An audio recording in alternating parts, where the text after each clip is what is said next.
ಎಲ್ಲ ನಮ್ಮ ಒಡೋಟಿ ಗೆಳೆಯ ಬಳಿಗೆ ಸ್ವಾಗತ. ನಾವಿವತ್ತು ರಂಗನಾಥ ಗುಡ್ಡ ನೋಡೋಣ ಅಂತ ಹೋಗ್ತಿರ್ಬೇಕಾದ್ರೆ ದಾರಿಯಲ್ಲಿ ನಮ್ಮ ಗಜಗುಂಡ ಬಾವಿ ನೋಡಿ ತುಂಬ ಖುಷಿಯಾಯಿತು. ಈ ನೀರು ಇಷ್ಟು ಪ್ರಶಾಂತವಾಗಿತ್ತು. ಈ ವರ್ಷ ಅಂತಲ್ಲ, ವರ್ಷಾನುಗಟ್ಲೆ ಬತ್ತಲಾರ್ದೆ ಹಿಂಗೆ ಇರಲಿ ಅಂತ ನಮ್ಮ ಆರೈಕೆ. ಹಾಗೆ ಮುಂದೆ ಹೋಗೋಣ ಅಂತ ಸ್ಟಾರ್ಟ್ ಮಾಡಿದ್ವಿ. ದಾರಿನೂ ಸಿಕ್ತು, ಒಳ್ಳೆ ಹಸರಾಗಿರೋ ದಾರಿ, ನೋಡೋಕ್ಕೆ ತುಂಬ ಖುಷಿಯಾಗಿತ್ತು. ಹೋಗ್ತಾ ಹೋಗ್ತಾ ಹೋಗ್ತಾ ಆಹಾ, ಮಲೆನಾಡನ್ನೇ ಮೀರಿಸ್ತು ಅಂತ ಒಂದು ದೃಶ್ಯವನ್ನು ನಾವು ನೋಡ್ತಾ ಇದ್ವಿ. ನಮ್ಮ ಜೊತೆ ಬಂದಂಥ ಶಂಕರ್ ಅವರು ಮುಂದೆ ಹೋಗ್ತಾಯಿದ್ರು. ನಾನು ಸ್ವಲ್ಪ ವಿಡಿಯೋಗ್ರಾಫರ್ ಅಲ್ವಾ, ವಿಡಿಯೋ ಮಾಡ್ತಾಯಿದ್ದೆ.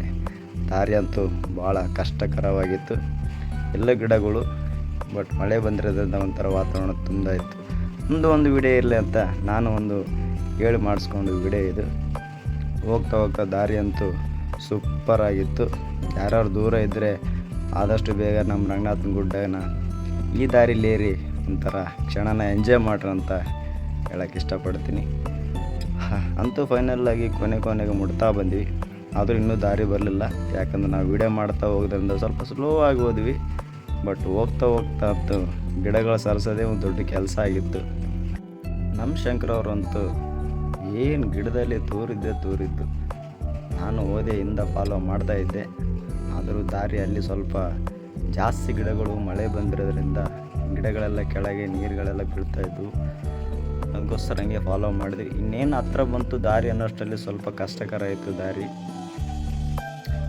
ಬಟ್ ಇಲ್ಲೇ ಕುಂತ್ಕೊಂಡು ನಮ್ಮ ಶಂಕರ್ ಅವರು ಸ್ವಲ್ಪ ರೆಸ್ಟ್ ಮಾಡೋಣ ಇಲ್ಲೇ ಕುಂತ್ಕೊಂಡಿದ್ರು. ಬಟ್ ರೆಸ್ಟ್ ಮಾಡೋಂಥ ಜಾಗ ಅದಾಗಿರಲಿಲ್ಲ, ಯಾಕಂದ್ರೆ ಅಷ್ಟೇ ಗಿಡಗಳಿದ್ದು. ಫೈನಲ್ಲಾಗಿ ಸ್ಪಾಟ್ಗೆ ರೀಚ್ ಆದ್ವಿ. ನಮ್ಮ ಲಕ್ಷ್ಮೀ ರಂಗನಾಥ ಸ್ವಾಮಿ ಟೆಂಪಲ್ ಬಂತು.